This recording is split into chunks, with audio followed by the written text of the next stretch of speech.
Halakam ru'un lam ya'rif qadrahu. Celakalah orang yang tak tahu siapa dirinya. Bila kita tahu diri kita orang yang pemarah, kita cepat naik darah, kita nak mengamuk, telah lepas tu kita main. Sementara orang yang memaki-maki kita, yang komen kita, kita pun tak kenal. Bila kita cek follower dia, 0. Rupanya dia pakai fake account. Jadi kita boleh gila lama-lama dengan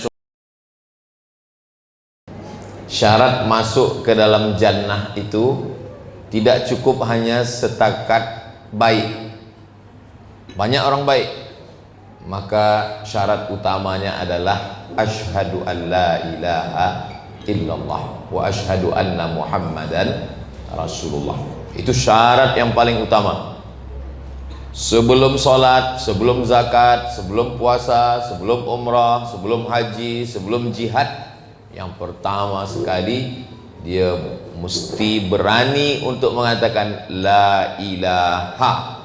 Tidak ada satupun yang disembah, tidak ada satupun yang dipertuhankan illallah, kecuali Allah subhanahu wa ta'ala. Itu salah satu keistimewaan daripada ajaran Islam. Tajuk kita malam ini Islam sejati, Islam dari hati. Ada Islam yang tidak datang dari hati, ada. Ketika Nabi SAW berdakwah di suku-suku kabilah-kabilah, lalu mereka mengatakan kami ini Islam, turunlah ayat wa qalatil a'rabu amanna. Orang Arab berkata kami beriman. Kata Nabi membacakan ayat, qul, katakan kepada mereka ya Muhammad SAW, lam tu'minu, kamu belum beriman, kerana hanya baru setakat di ujung lidah, di tepi bibir, belum lagi masuk ke dalam hati.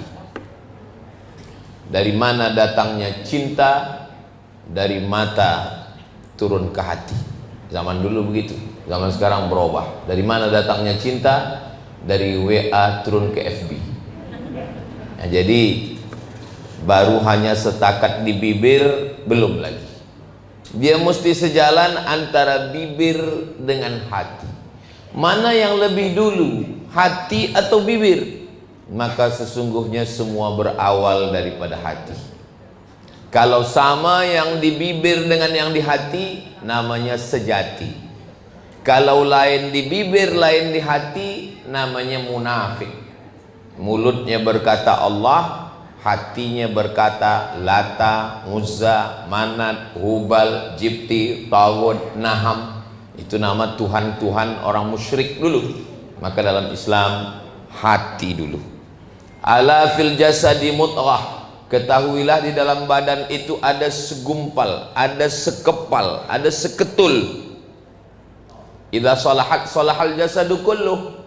Kalau dia baik, maka badan ini dari ujung rambut ke ujung kaki ikut baik. Wa idza fasadat, tapi kalau dia rosak, dari ujung rambut ke ujung kaki ikut rosak. Kata Nabi, ala wahyal qalb, dia adalah qalb. Kata orang Melayu, qalbun, qalbu. Sudah jadi bahasa Melayu. Mari kita jaga qalbu kita, tapi hati-hati juga, salah sebut salah makna. Qalbu hati, kalbu dog. Nah, jadi mesti kata qalbu. Yang mana yang betul nih Ustaz Abdul Samad? Qalbu itu hati ke jantung? Nanti bila saya sebut hati, kata yang satu lagi jantung, maka saya pakai dua-duanya, jantung hati. Orang biasa kalau dah sayang dia katakan, kaulah jantung hatiku, pelipur lara, pengobat jiwa, siang dan malam terbayang-bayang, makan tak kenyang, tidur tak lelap. Maka orang selalu mengaitkannya dengan hati. Kenapa dia disebut dengan jantung? Kerana bentuknya memang macam jantung pisang. Jadi bila kita tengok, kita belah, tengok jantung pisang, memang bentuk dia macam jantung pisang, sebesar genggaman kita. Jadi kalau saya, tangan saya yang tak terlampau besar, sebesar inilah jantung saya. Jadi tuan kalau besar badan dia, besar jantung genggam dia, sebesar itu pula lah di dalam. yang berdegup, berdetak selama hayat di kandung badan, selama jantung masih berdetak, selama nafas masih berembus, selama darah masih mengalir. Berdegup dia. Biasa jantung ini bisa boleh lebih cepat daripada biasa. Sebab apa? Sebab jatuh cinta, jatuh hati. Maka disebut jantung, hati. Kenapa? Karena hati berdebar di dalam. Maka hidup kita ini semuanya, mata boleh menengok, tangan boleh bergerak, lidah boleh bercakap, telinga boleh mendengar. Itu karena jantung masih berdetak, masih berembus. Kalau sudah jantung berhenti, maka berhentilah darah, berhentilah semuanya. Itulah maka kata Nabi, semuanya pada jantung. Kalau jantung baik, yang lain ikut baik. Kalau jantung tak baik, maka yang lain ikut menjadi tak baik. Maka kita jaga. Dari mana Islam yang sejati? Islam yang sejati datang daripada hati. Ada kelompok di kota Al-Madinah Al-Munawwarah, nama pemimpinnya, pengetuanya adalah Abdullah bin Ubay bin Salul. Di depan Nabi kata dia, ya Tuhan saya Allah. Tapi di belakang Nabi, idza laqul ladzina amanu qalu amanna wa idza khalau ila syayatinihim qalu inna ma'akum innama nahnu mustahzi'un. Idza laqul ladzina amanu qalu amanna. Kalau jumpa dengan orang beriman, amanna, kami beriman, kami sama dengan kamu. Wa idza khalau ila syayatinihim. Tapi kalau dia sedang berjumpa dengan setan-setan mereka, makna setan-setan mereka, pemimpin mereka, Abu Jahal, Abu Lahab, bila jumpa dengan pemimpin mereka, apa kata mereka? Inna ma'akum, kami bersama kamu juga. Innama nahnu mustahzi'un, kami berkawan dengan orang beriman itu untuk olok-olok saja, untuk ejek-ejek saja, bukan dari hati, dari mulut. Sekarang kita tak sama macam Bilal bin Rabah. Bilal bin Rabah memang dari hati, sebab di awalnya tak Islam, jumpa dengan Nabi masuk Islam. Kita, ayah kita Islam.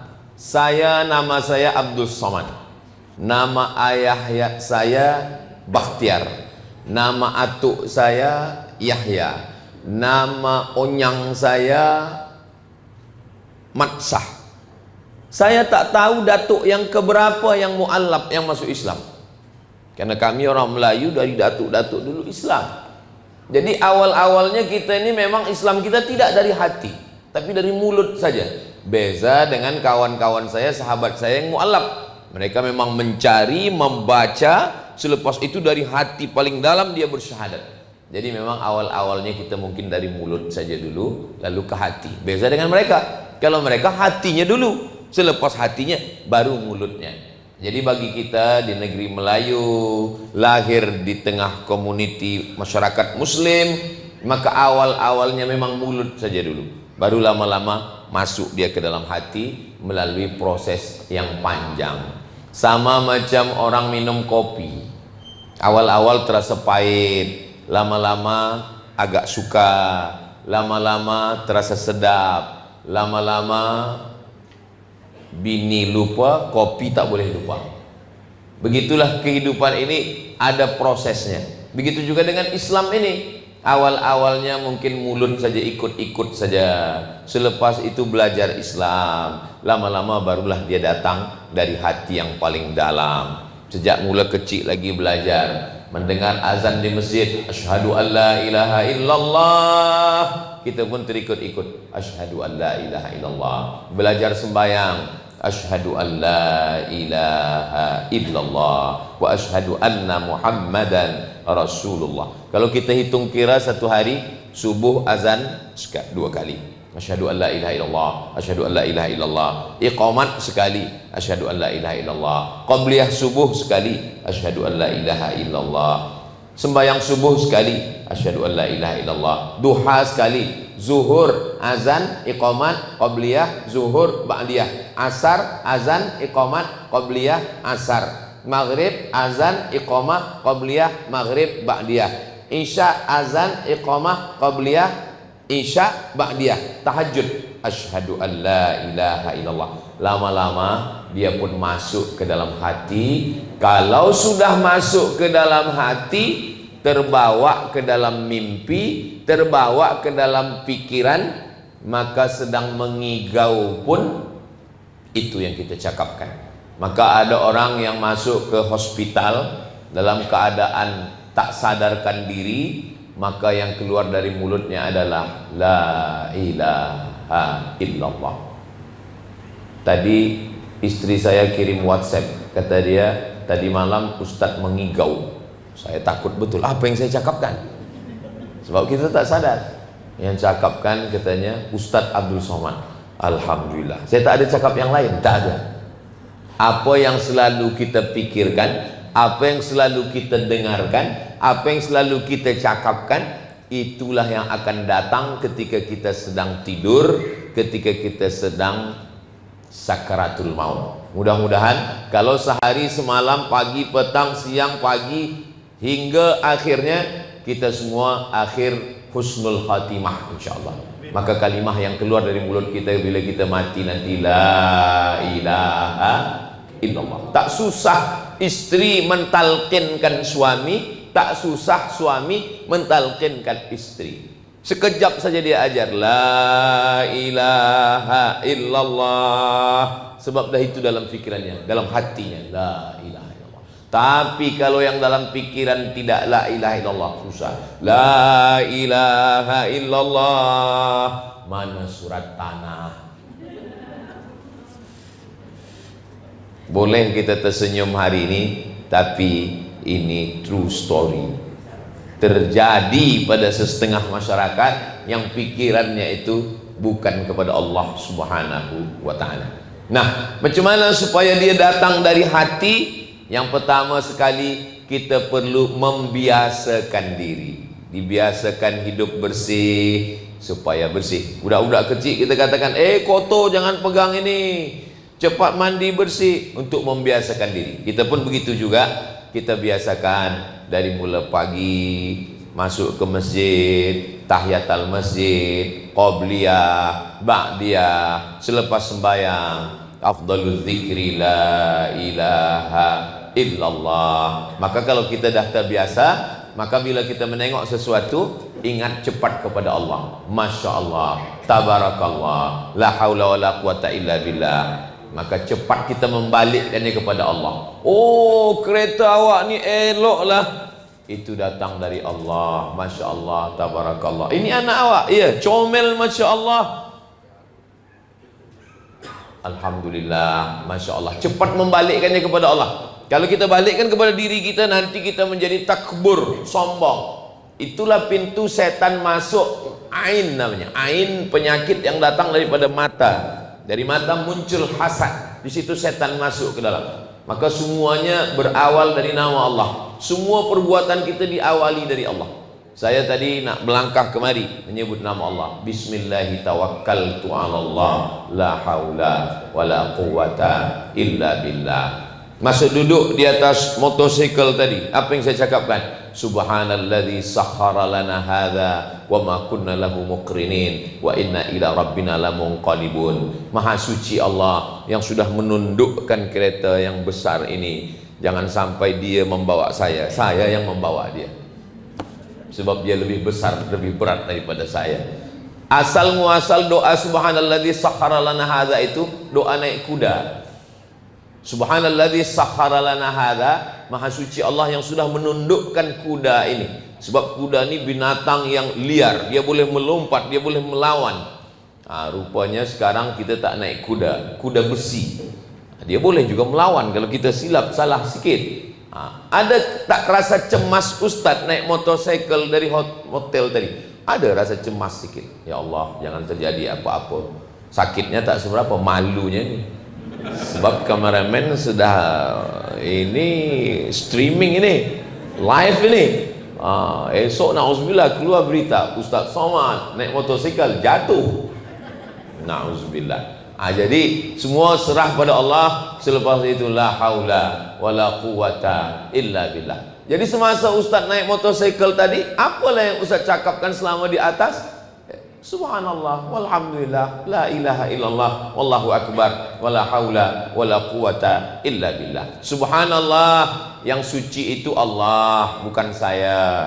Kamu ni orangnya suci, kamu ni orangnya bersih, kamu tak ada dosa. Subhanallah, yang suci itu Allah. Alhamdulillah, segala puji milik Allah. Oh, Ustaz Abdul Somad, yang mulia Profesor Ustaz Dr. Haji Abdul Somad LCMA PhD, tinggal satu yang belum, almarhum. Alhamdulillah, yang layak dipuji-puji itu Allah, bukan saya. Oh, Ustaz Abdul Somad, Ustaz yang besar. Allahu Akbar, yang besar itu Allah, bukan kita. Subhanallah, alhamdulillah, la ilaha illallah, wallahu akbar. Tiada daya, tiada upaya.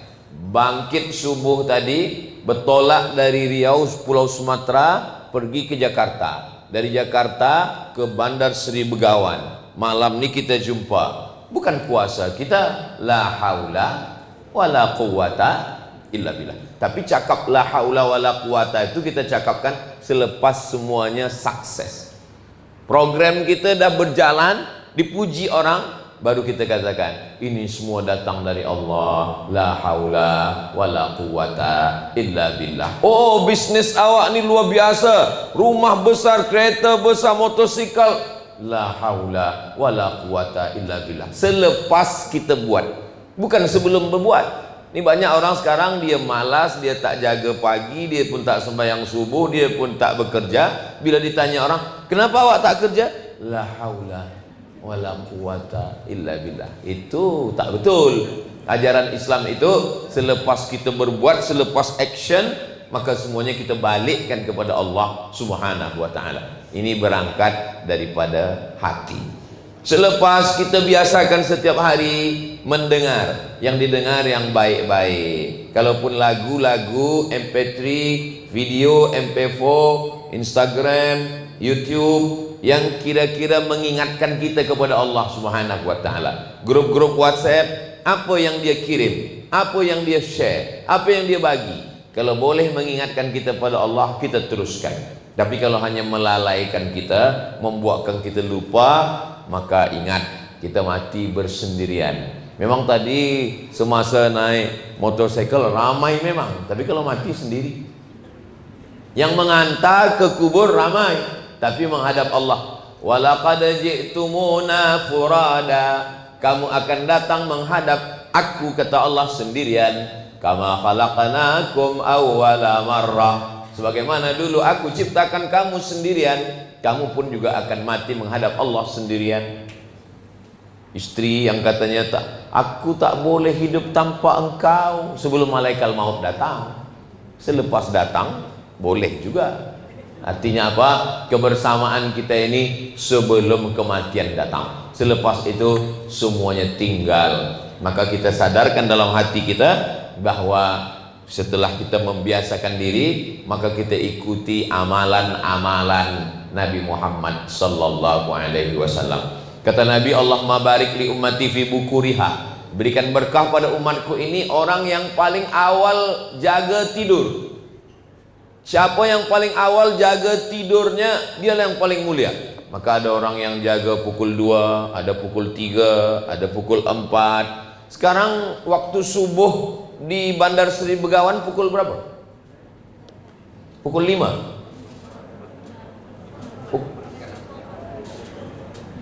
Pukul 4. Nampaknya lama dah tak sembahyang subuh. Okeylah, pukul 4. Sejam sebelum azan subuh, kalau boleh 1 jam sebelum azan subuh kita dah jaga. Selepas itu kita bersih. Selepas itu innal malaikata tata'adza, malaikat itu merasa tersakiti dengan bau-bau. Itu maka Nabi suka tatayyub, pakai minyak wangi, pakai parfum yang wangi-wangi. Nabi suka, malaikat pun suka. Minyak gaharu, minyak gaharu yang mahal. Saya pernah dikasih orang minyak gaharu, 1 botol kecil itu kata dia 1.000 ringgit. 1.000 ringgit Brunei. Sampai sekarang tak saya pakai. Sebab saya kemana-mana bila saya bawa, bila saya pakai pasti jamaah lain minta. Nanti bila saya pakai yang lain minta, saya menangis. Saya letak di kamar. Jadi bila nampak saya bawa minyak wangi, itu yang murah-murah aja. Minyak gaharu yang ada dalam hutan, sampai dalam hutan ada pokok kayu. Pokok kayu ini dipotong, dikapak, di dalam tu ada hitam, itulah kemudian dikeluarkan minyaknya setetes demi setetes menjadi satu botol kecil, mahal, wangi. Pokok kayu ada yang wangi. Ada pula jamaah Malaysia membagi saya minyak, kata dia ini Ustadz dari Kijang. Ini dari Kijang Pak Ustadz, saya cium. Ada orang Arab bagi saya minyak, katanya dari ambar. Ambar itu dari perut ikan paus. Jadi rupanya ada yang dari pokok kayu. Di Taif ada yang dari ma'ul ward. Ma artinya air, war bunga mawar. Ma'ul ward dah jadi bahasa Melayu, mawar, bunga mawar, rose. Jadi ada pokok kayu yang wangi gaharu, ada bunga yang wangi mawar, ada dari perut ikan paus, ada yang dari kijang. Lama saya berpikir, manusia ni dari ujung rambut sampai ke ujung kaki tak ada yang wangi. Cubalah tak mandi agak 2 hari, dari ujung rambut sampai ke ujung kaki. Haiwan ada yang wangi, tanaman pokok kayu wangi, diciptakan Allah untuk kita semuanya. Jadi kita ikuti sunnah-sunnah Nabi, jaga malam, guna wangi-wangi. Selepas itu kita menghadap Allah, sembayang solat sunat wudu. Usolli sunnatal wudu raka'ataini lillahi ta'ala. Selepas 2 rakaat, rupanya masih lama lagi azan subuh, solat sunat taubat, sebab kita banyak dosa. Selepas itu solat sunat tahajud. Selepas itu solat sunat hajat. Apa hajat-hajat? Untuk hajat istri, hajat suami, hajat anak, hajat negeri. Selepas itu sembahyang solat sunat witir, tutup.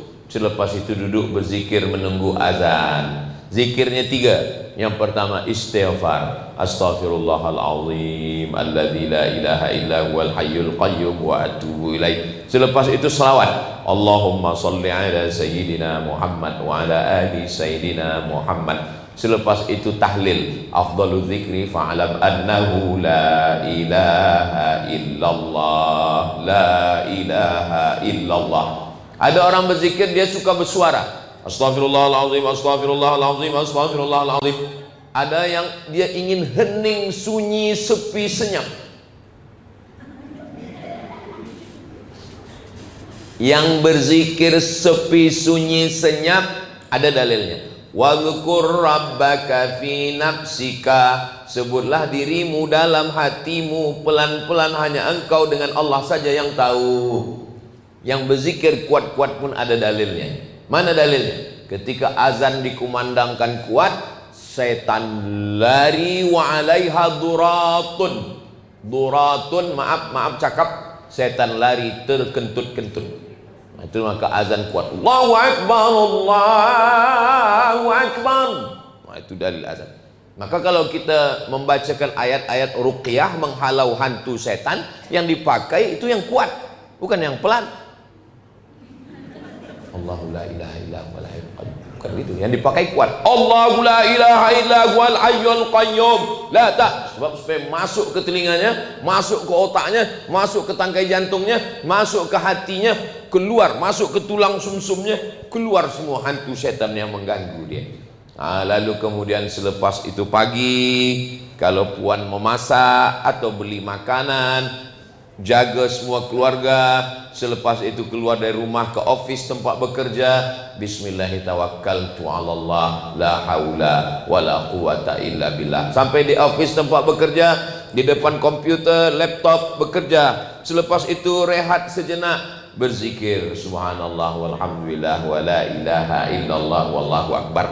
Sebab kalau kita layan cakap orang yang tak tentu, menceritakan laki, orang bini, orang cucu, orang menantu, orang tak lepas-lepas, tak habis-habis. Zaman dulu Orang kalau ingin ghibah, menceritakan aib orang lain, dia mesti datang ke rumah orang. Rumah jiran kiri, kanan, muka, belakang. Zaman sekarang tak perlu. Kunci pintu pagar, kunci pintu rumah, kunci pintu bilik pun sibuk menceritakan orang. Di mana? Grup WhatsApp. Mulut terkunci, tangan berbicara. Al-yawma nakhtimu ala afwahihim wa tukallimuna aydihim. Mulut terkunci, tangan berbicara. Jadi memang godaan untuk berbuat dosa di zaman kita sekarang ini lebih hebat daripada zaman dulu. Tapi kalau ada orang yang sekarang berkata, kenapalah saya ini hidup zaman sekarang, Ustaz Abdul Somad? Kalaulah saya hidup zaman dulu, mungkin saya jadi sahabat Nabi. Kenapa saya hidup zaman sekarang, Ustaz Abdul Somad? Menurut ilmu Allah, memang awak sesuainya hidup sekarang.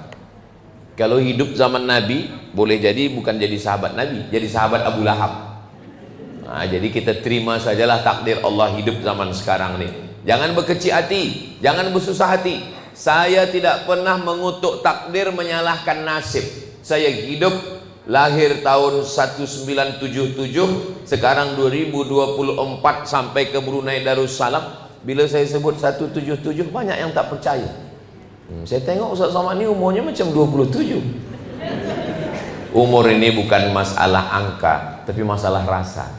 Nah, jadi kalau kita rasa kita muda, ya kita muda. Kalau kita rasa tua, kita tua. Nah, jadi kita selalu merasa bahwa umur kita masih ada lagi dikirimkan Allah. Kalau kau bagi aku esok pagi hidup ya Allah, berarti esok pagi aku masih boleh beramal soleh. Kalau kau matikan aku malam ini ya Allah, berarti memang esok pagi kita tak ada dosa lagi. Orang beriman tak pernah berkecil hati, tak pernah takut, tak pernah khawatir. Saya bagi tahu ke istri, ke anak-anak saya pergi ke Sabah, ke Sarawak, ke Brunei Darussalam, ke Semenanjung, ke Aceh, ke Kalimantan, ke Sulawesi, setahun 4 hari. Hari Jumat, hari Sabtu, hari Ahad, hari Isnin. Ini Brunei Darussalam 2 hari, hari Khamis, hari Jumat, hari Sabtu, hari Ahad di Sabah. Selepas itu saya akan balik dari KK, terus ke KL, terus ke Riau. Jadi pergi sementara. Seandainya ajal sampai, maka jangan pernah takut, jangan pernah cemas. Jangan takut cerita mati. Suami jangan takut cerita mati pada istri, istri jangan takut cerita mati pada suami. Sebab kita semua akan mati. Bila kita tak pernah cerita mati, tiba-tiba kita mati, mereka syok, mereka terkejut. Nah, tapi bila kita tiap hari cerita mati, mereka pun heran. Ini ayah ni tiap hari cerita mati, tapi tak mati-mati. Jadi almarhumah mak saya selalu sampai tiap hari cerita mati.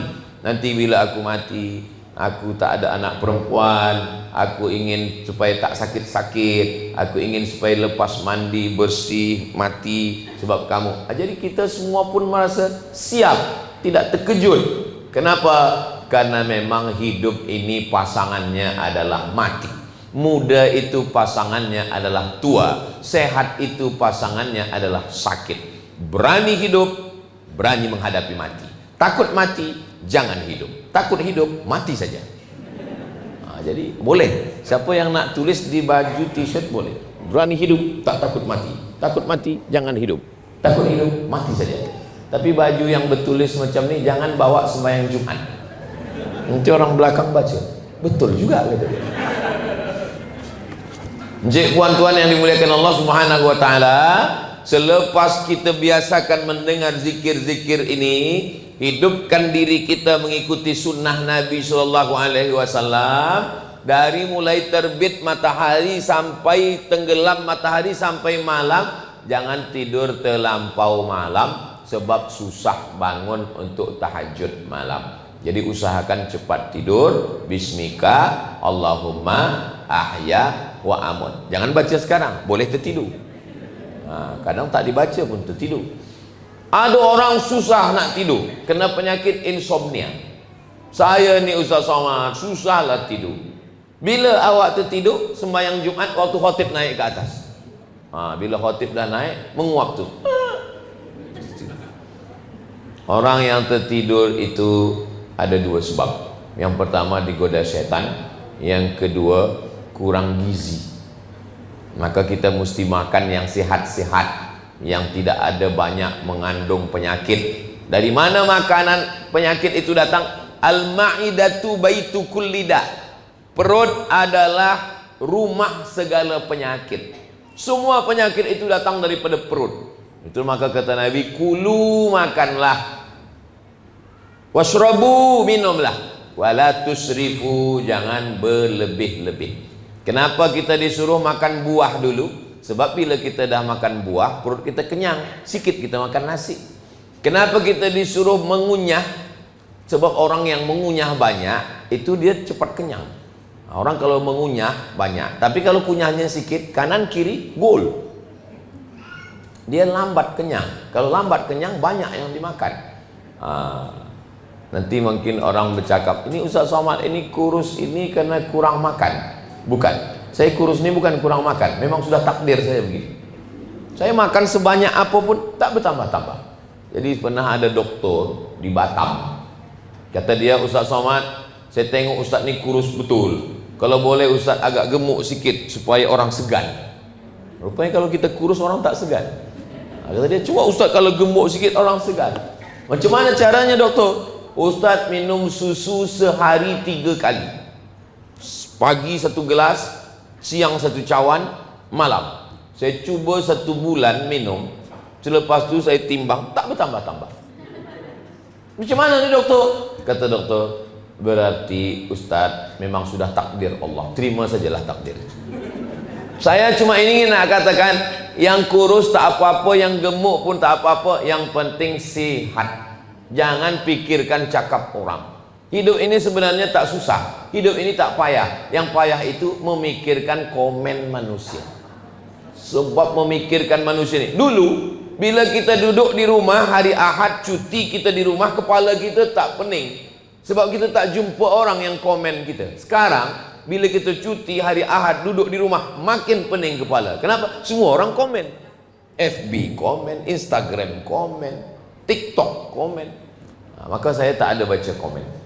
Jadi kalau ada puan yang komen di Instagram Ustadz Abdul Somad, itu iya ke Ustadz tak ada baca? Ada juga saya baca sikit-sikit. Tapi saya tak ingat. Saya baca sikit, lepas tu saya lupa. Dan saya tak tahu itu semuanya ada admin yang uruskan, yang posting semua, mereka yang buat. Saya bagi tahu, jangan bagi tahu saya password. Sebab bila saya tahu nanti saya balas haters itu semua. Halakam ru'un lam ya'rif qadrahu. Celakalah orang yang tak tahu siapa dirinya. Bila kita tahu diri kita orang yang pemarah, kita cepat naik darah, kita nak mengamuk, telah lepas tu kita main. Sementara orang yang memaki-maki kita, yang komen kita, kita pun tak kenal. Bila kita cek follower dia 0. Rupanya dia pakai fake account. Jadi kita boleh gila lama-lama dengan sosial media. Jadi saya posting, lepas itu serahkan pada Allah SWT. Jangan habiskan waktu untuk sesuatu, karena Allah SWT akan minta kita pertanggungjawaban. Yang ditanya Allah pertama kali bukan berapa anak kamu, enggak. Yang ditanya Allah bukan berapa kali kamu haji, tidak. Yang pertama ditanya Allah adalah an umrihi, umur kamu habisnya kemana saja. Abdul Somad, kemana umur kamu habis? Saya belajar di pondok 6 tahun. Oke, selepas itu kemana? Di Kaherah 4 tahun. Oke, selepas itu kemana? Maghribi 2 tahun. Oke, selepas itu kemana? Lepas itu balik menjadi pensyarah 11 tahun. Lepas itu kemana? Lepas itu terbang ke sana, terbang ke sini, terbang ke sana, terbang ke sini, menunggu malaikat maut datang.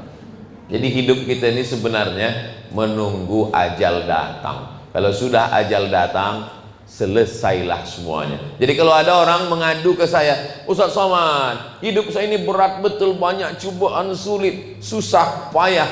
Tenang, kejap lagi berakhir, malaikat maut tak lama lagi datang. Hidup ini memang tempatnya bersusah payah. Laqad khalaqnal insana fi kabad. Kami ciptakan manusia itu dalam keadaan. Nampaknya nanti kalau anak ni dah sekolah agak senang sikit. Rupanya anak sekolah kita tak juga senang. Nampaknya nanti kalau anak dah belajar di universiti agak senang sikit. anak dah university, tak juga senang. Nampaknya nanti kalau anak ni dah selesai, dah BA, dah MA, dah PhD, senang sikit, tak juga senang. Nampaknya nanti kalau anak ni dah nikah, agak senang sikit, tak juga senang.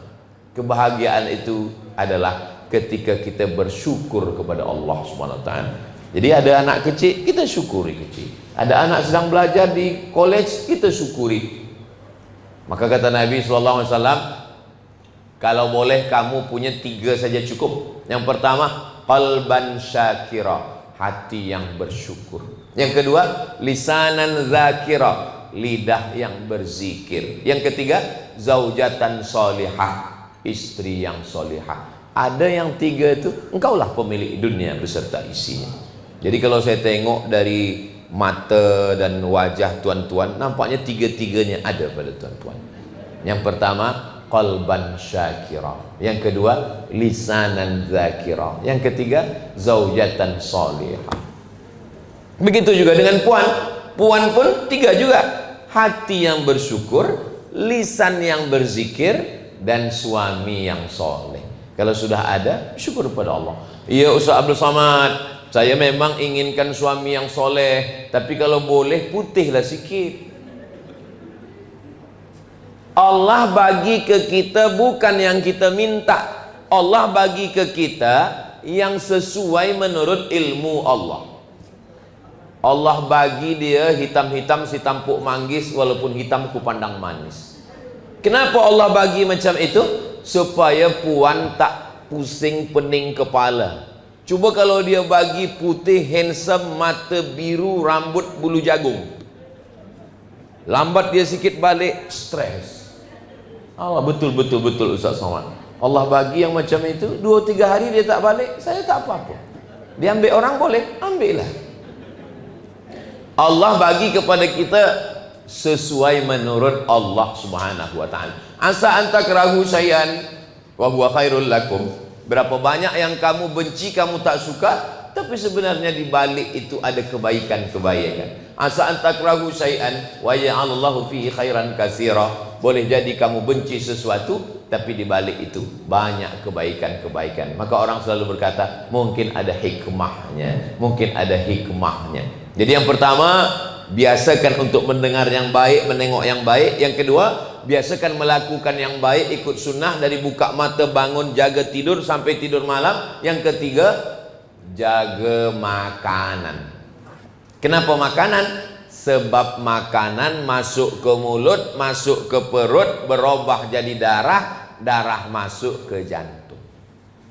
Sepiring nasi masuk ke mulut dikunyah, sebagian jadi sampah, sebagian jadi darah. Darah masuk ke jantung, jantung menyemburkan darah naik ke otak.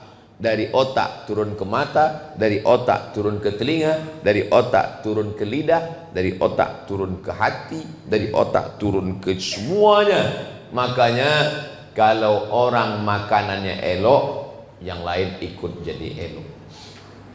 Puan-puan semua hafal ayatnya. Nasiyatin kazibatin khoti'ah. Nasiyatin, budak kecil yang umur baru lahir sampai umur 2 tahun nampak bergerak-gerak di kepalanya atas, itulah nasiyatin. Orang Melayu menyebutnya ubun-ubun. Nasiyatin, ubun-ubun. Kazibatin, pembohong. Khoti'atin, buat dosa. Saya mula baca ayat ni, macam mana ayat ni kata ubun-ubun kazibatin, pembohong, ubun-ubun khati'atin, buat dosa? Yang bohong kan lidah, yang bohong kan mulut, yang buat dosa kan tangan. Kenapa pula ubun-ubun? Rupanya ubun-ubun, otak yang bagian depan ini, itulah yang memerintahkan mulut, itulah yang memerintahkan tangan, itulah yang memerintah. Order semuanya datang daripada kepala. Kepala ini dapat darah dari mana? Dari jantung. Jantung dapat darah dari mana? Dari makanan. Maka kata Nabi, kulu, makanlah min thayyibat, yang baik-baik. Jangan makan rishwah, jangan makan riba, jangan makan haram. Orang yang makan riba berubah darahnya menjadi daging. Dagingnya membalut tulang. Ayyuma lahmin, setiap daging di badan, nabata min haramin, kalau dia tumbuh dari yang haram, fannaru aulabih, tempatnya api neraka. Orang yang makan riba, sepiring nasi riba masuk ke jantung, darahnya naik ke otak, otak jadi jahat, mata jahat, telinga jahat, lidah jahat, kemaluan jahat, kaki jahat. Ada manusia yang kalau kita bercakap dengan dia 10 menit, 2 menit yang pertama itu aja yang baik, masuk menit ketiga, keempat udah tak kemana-mana ceritanya.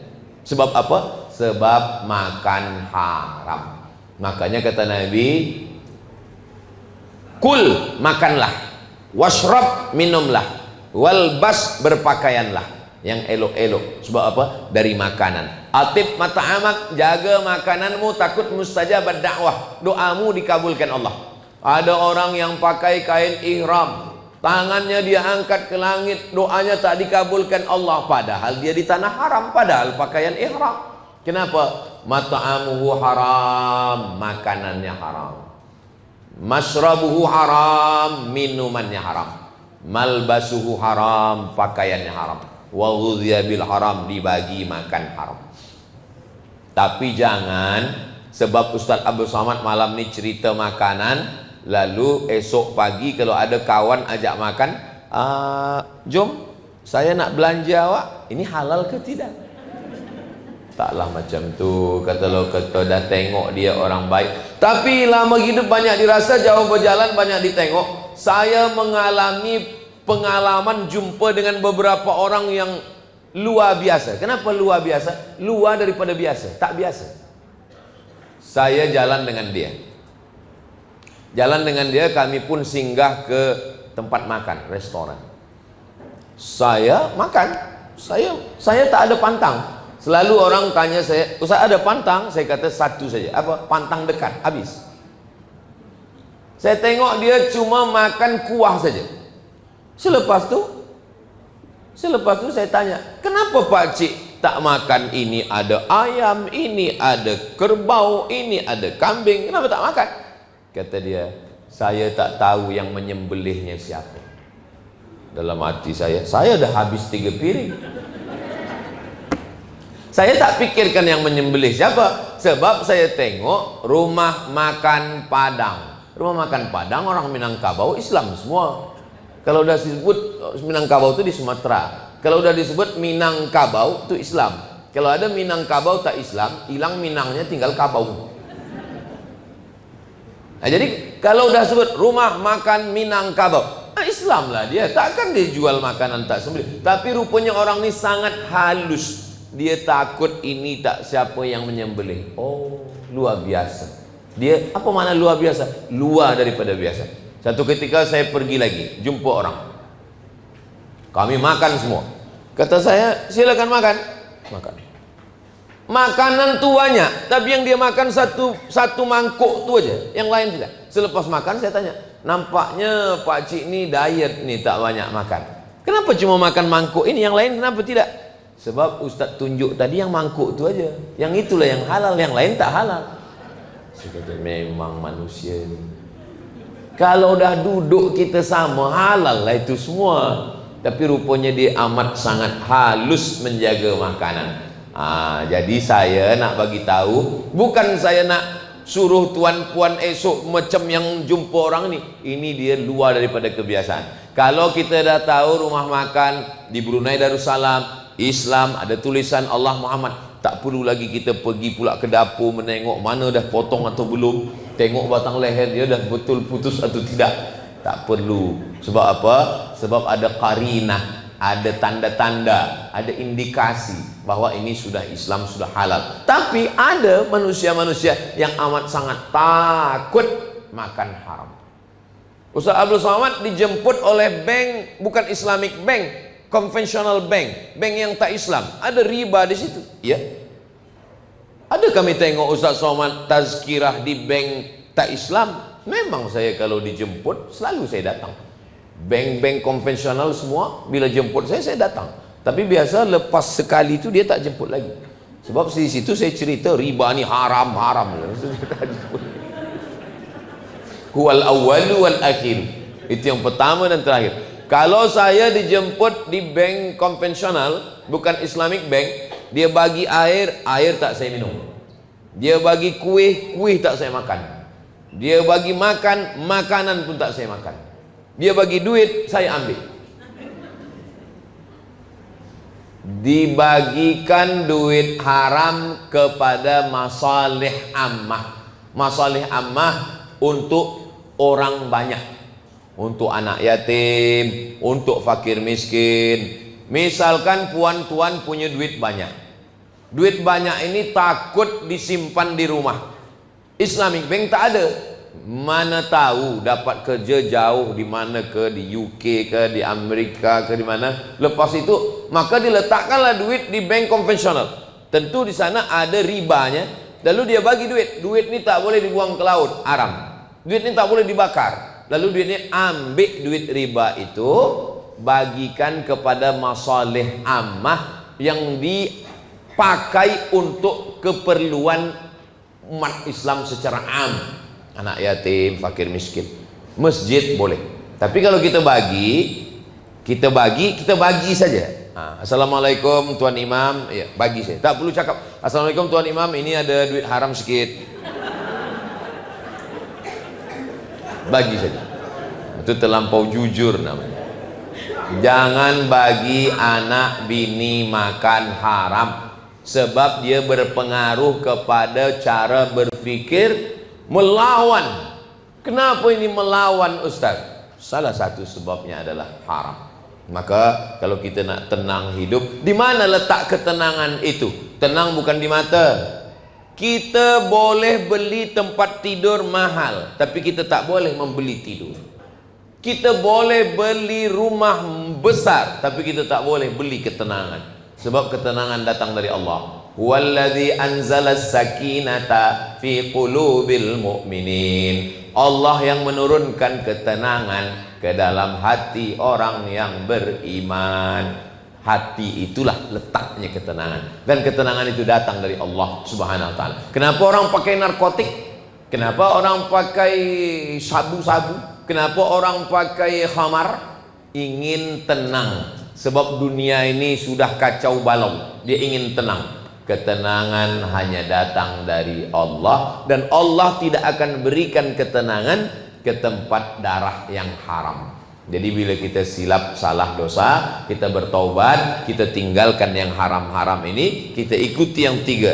Biasakan mendengar yang baik, menengok yang baik, biasakan melakukan yang baik-baik, jaga makanan, maka insya Allah kita pun dibagi istiqomah dan kita semua mati dalam keadaan husnul khatimah, insya Allah. Amin ya rabbal alamin.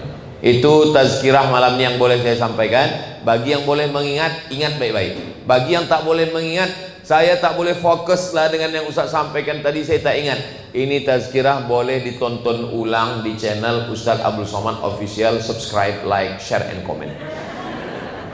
Bagi ke kawan-kawan semua, sahabat, insya Allah dapat pahala menunjukkan kepada kebaikan. Mandalla ala khairin, siapa yang menunjukkan kebaikan, falahu mithlu ajri fa'ilihi, dia dapat pahala macam orang yang melakukannya. Maka banyak jamaah ni, macam-macam. Ada jamaah ni yang dia suka share saja. Ustaz Abdul Somad, ya saya dah share semua video-video Ustaz. Awak dengar? Enggak, saya share saja. Jadi ada yang dengar, ada yang share. Insya Allah semua kita dapat kebaikan-kebaikan, insya Allah. Amin ya rabbal alamin. Kita tidak pernah berpisah. Walaupun nampaknya kita jumpa 30 menit, 45. Saya paling lama tazkirah 1 jam 60 menit. Selepas itu berhenti, stop. Sebenarnya kita tidak pernah berpisah, kerana kita selalu bersama dalam doa. Jadi puan-tuan kalau sembahyang malam, jangan lupa doa yang pertama ibu bapa, Rabbi firli wali walidayya warhamhuma kama rabbayani shaghira. Doa yang kedua istri suami, Rabbana hab lana min azwajina wa dzurriyyatina qurrata a'yun waj'alna lil muttaqina imama. Doa yang ketiga anak, Rabbi habli minas sholihin. Doa yang keempat kawan-kawan, guru-guru, jiran-jiran, orang baik-baik. Ingat-ingatlah. Sebenarnya saya di antara semua ustadz-ustadz, guru-guru, pasti puan-tuan lebih ingat ke saya daripada yang lain. Kenapa? Karena saya ini selalu disebut Qul huwallahu ahad, Allahus somad. Nah, jadi bila baca kulhu, baca tahtim tahlil, baca tahlil malam Jumat, baca Yasin, ingat mendoakan. Maka dengan mendoakan orang lain, ketika kita doakan kawan kita, sahabat kita, guru kita, Allah kirimkan malaikat. Apa kata malaikat? Amin, kabulkan doa orang ini, walaka misluh, engkau dapat yang sama macam yang engkau doakan. Ya Allah, ini kawan saya orangnya baik, bagilah dia rezeki yang baik. Kata malaikat, amin, dia dapat, engkau pun dapat. Ya Allah, ini orang baik, bagilah dia anak yang baik, amin, engkau dapat, dia pun dapat. Jangan doakan yang tak baik. Ya Allah, ini jiran saya ini, dia baik, tapi saya sakit hati nengok dia. Kalau boleh sakitlah dia agak 6 bulan nih. Kata malaikat, amin, kau sakit duluan. Nah, jadi kita doakan yang baik-baik saja. Cakap baik, pikir baik, insya Allah datang yang baik-baik. Kalaupun datang yang tak baik, menurut kita ada hikmah yang baik di balik itu.